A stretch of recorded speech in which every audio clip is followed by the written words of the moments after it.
एक राजा का निर्णय।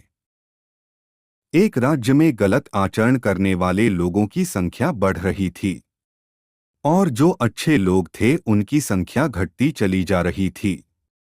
बुराइयां बढ़ती चली जा रही थी। इसलिए वहां का राजा बड़ा परेशान रहता था। एक समय ऐसा आ गया कि बुराइयां उसके दरबार तक आ गई। मंत्रियों में भी गलत आचरण आने लगा। मंत्री भी गलत रास्ते पर जाने लगे। सबको सुधारने के लिए राजा ने एक तरकीब सोचा। उसने भरे दरबार में एक परीक्षा का ऐलान किया कि इस तारीख को इतने समय पर 3 मंत्रियों की परीक्षा होगी। परीक्षा तो होनी थी, लेकिन राजा ने यह नहीं बताया कि कौन से 3 मंत्रियों की परीक्षा होगी। अब परीक्षा का समय शुरू होता है। राजा ने अपने 3 काबिल मंत्रियों को चुना। उन्हें एक एक थैला दिया और कहा, हमारा जो राजमहल का बगीचा है वहां जाइए और 1 घंटे के अंदर अच्छे अच्छे फल चुनकर के लाइए। अब पहला मंत्री सोचने लगा कि राजा साहब कितने नेक दिल इंसान हैं। शायद वह ये सब फल खाएंगे, इसलिए वह अच्छे फल चुनकर लाता है। हालांकि उसने तो बहुत समय लगाया, लेकिन अच्छे अच्छे फल उसने चुने। दूसरा जो मंत्री था उसने सोचा कि राजा साहब ने क्या काम पकड़ा दिया है।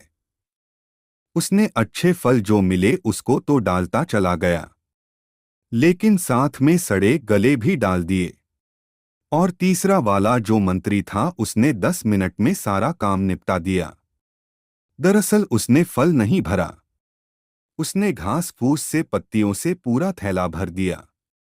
उसने सोचा, राजा क्यों थैला देखेगा, ऐसे ही भर देते हैं और राजा को दूर से दिखा देंगे, राजा खुश हो जाएगा। तीनों अपने अपने बैग लेकर के दरबार में पहुंचे। अब राजा ने आदेश दिया कि इन तीनों मंत्रियों को 3 महीने के लिए कोठरी में बंद कर दो और तीनों के पास उनके अपने अपने फल पहुंचा दो।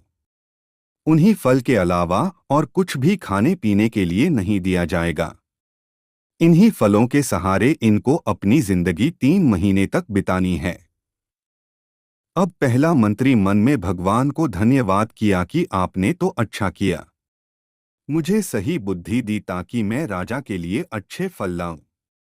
दूसरा वाला वहीं पर हाथ जोड़कर खड़ा था कि महाराज, इसमें ऊपर से बस अच्छे फल हैं, बाकी नीचे तो सब सड़े गले सड़े हैं। आप मुझे बचा लो, मैं तो 10 दिन भी नहीं जी पाऊंगा। वही तीसरा मंत्री राजा से और गुहार लगा रहा था। वह रो रहा था कि इस थैली में एक भी फल नहीं है, इसमें सिर्फ पत्तियां भरी है, घास फूस भरी है। मेरी रक्षा कीजिए, मुझे सजा मत दीजिए। फिर राजा ने सबको शांत कराया और संदेश दिया कि मैं कोई राजा नहीं हूं। दुनिया का राजा, असली राजा तो वह सर्वशक्तिमान है, वह प्रभु है। जब हम वहां जाएंगे तो हमें भी ऐसे ही थैला मिलेगा जिसमें हमारे कर्म भरे होंगे। जिसने अच्छे फल चुने यानी जो अच्छे कर्म किए उसका तो गुजारा हो जाएगा, लेकिन जो गलत कर्म लेकर के जा रहा है उसका क्या होगा? और जो घास फूस भर के ले जा रहा है उसका तो क्या ही होगा, सोचो। कहानी से सीख। इस कहानी से हमें 2 चीजें पता चलती हैं कि दुनिया के राजा ने हमें मौका दिया है अच्छे फल चुनने का, लेकिन हम में से कुछ लोग घास फूस बटोरने में लगे हैं। इसलिए अपने कर्मों को पहचानना शुरू कीजिए।